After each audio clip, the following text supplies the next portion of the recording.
but at the gate she heard Ally Hawes calling after her, and reluctantly turned.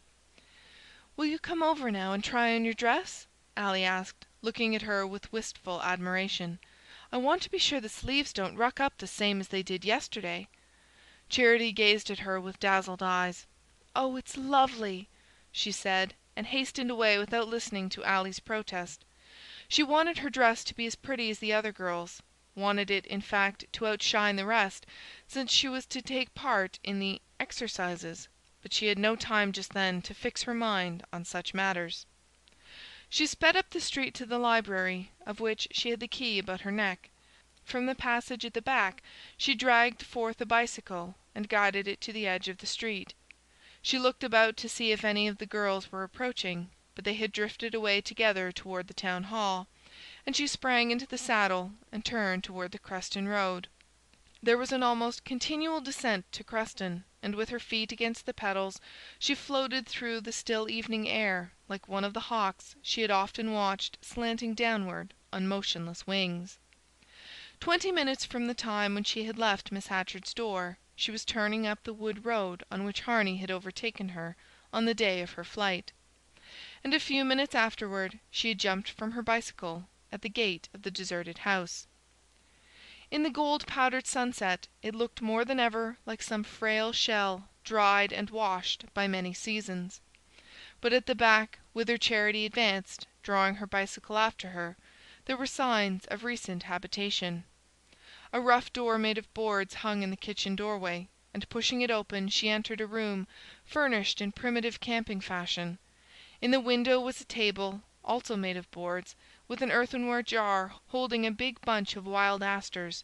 2 canvas chairs stood near by, and in one corner was a mattress with a Mexican blanket over it. The room was empty, and leaning her bicycle against the house, Charity clambered up the slope and sat down on a rock under an old apple tree. The air was perfectly still, and from where she sat she would be able to hear the tinkle of a bicycle bell a long way down the road. She was always glad when she got to the little house before Harney. She liked to have time to take in every detail of its secret sweetness. The shadows of the apple trees swaying on the grass, the old walnuts rounding their domes below the road, the meadows sloping westward in the afternoon light, before his first kiss blotted it all out. Everything unrelated to the hours spent in that tranquil place was as faint as the remembrance of a dream. The only reality was the wondrous unfolding of her new self, the reaching out to the light of all her contracted tendrils. She had lived all her life among people whose sensibilities seemed to have withered for lack of use, and more wonderful at first than Harney's endearments were the words that were a part of them. She had always thought of love as something confused and furtive, and he made it as bright and open as the summer air. On the morrow of the day when she had shown him the way to the deserted house, he had packed up and left Creston River for Boston. But at the first station he had jumped on the train with a handbag and scrambled up into the hills.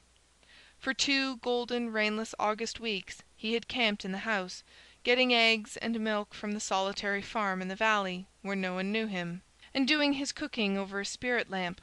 He got up every day with the sun, took a plunge in the brown pool he knew of, and spent long hours lying in the scented hemlock woods above the house, or wandering along the yoke of the Eagle Ridge, far above the misty blue valleys that swept away east and west between the endless hills. And in the afternoon Charity came to him. With part of what was left of her savings she had hired a bicycle for a month, and every day after dinner, as soon as her guardian started to his office, she hurried to the library, got out her bicycle, and flew down the Creston Road. She knew that Mr. Royal, like everyone else in North Dormer, was perfectly aware of her acquisition. Possibly he, as well as the rest of the village, knew what use she made of it. She did not care. She felt him to be so powerless that if he had questioned her she would probably have told him the truth. But they had never spoken to each other since the night on the wharf at Nettleton. He had returned to North Dormer only on the 3rd day after that encounter, arriving just as Charity and Verena were sitting down to supper. He had drawn up his chair, taken his napkin from the sideboard drawer, pulled it out of his ring, and seated himself as unconcernedly as if he had come in from his usual afternoon session at Carrickfries. And the long habit of the household made it seem almost natural that Charity should not so much as raise her eyes when he entered. She had simply let him understand that her silence was not accidental by leaving the table while he was still eating, and going up without a word to shut herself in her room. After that he formed the habit of talking loudly and genially to Verena whenever Charity was in the room, but otherwise there was no apparent change in their relations.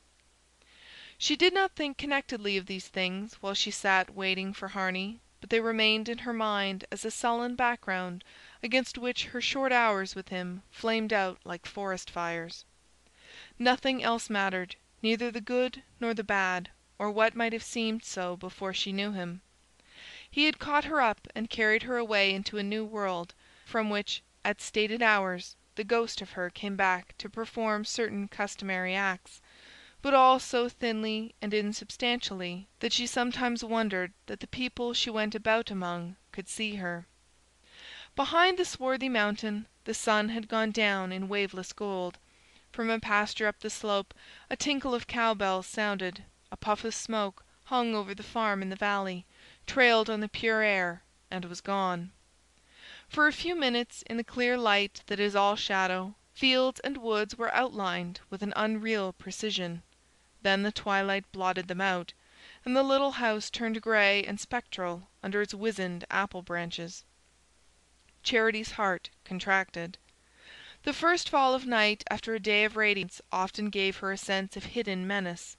It was like looking out over the world as it would be when love had gone from it. She wondered if some day she would sit in that same place and watch in vain for her lover. His bicycle bell sounded down the lane, and in a minute she was at the gate, and his eyes were laughing in hers. They walked back through the long grass, and pushed open the door behind the house. The room at first seemed quite dark, and they had to grope their way in, hand in hand. Through the window frame the sky looked light by contrast, and above the black mass of asters in the earthen jar, one white star glimmered like a moth. "There was such a lot to do at the last minute," Harney was explaining, "and I had to drive down to Cruston to meet someone who has come to stay with my cousin for the show." He had his arms about her, and his kisses were in her hair and on her lips. Under his touch things deep down in her struggled to the light and sprang up like flowers in sunshine. She twisted her fingers into his, and they sat down side by side on the improvised couch. She hardly heard his excuses for being late. In his absence 1,000 doubts tormented her, but as soon as he appeared she ceased to wonder where he had come from, what had delayed him, who had kept him from her. It seemed as if the places he had been in, and the people he had been with, must cease to exist when he left them, just as her own life was suspended in his absence.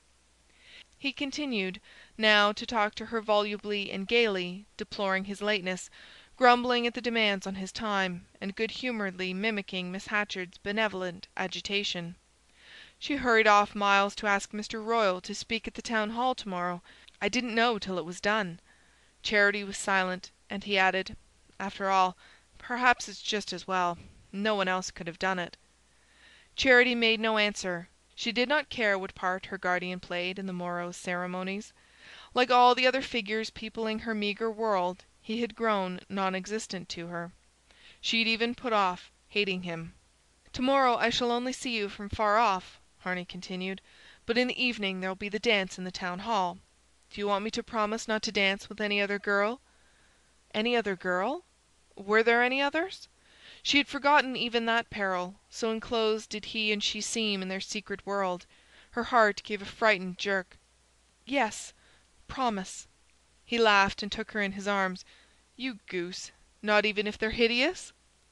He pushed the hair from her forehead, bending her face back, as his way was, and leaning over her so that his head loomed black between her eyes and the paleness of the sky, in which the white star floated. Side by side they sped back along the dark wood road to the village. A late moon was rising, full-orbed and fiery, turning the mountain ranges from fluid grey to a massive blackness, and making the upper sky so light that the stars looked as faint as their own reflections in water. At the edge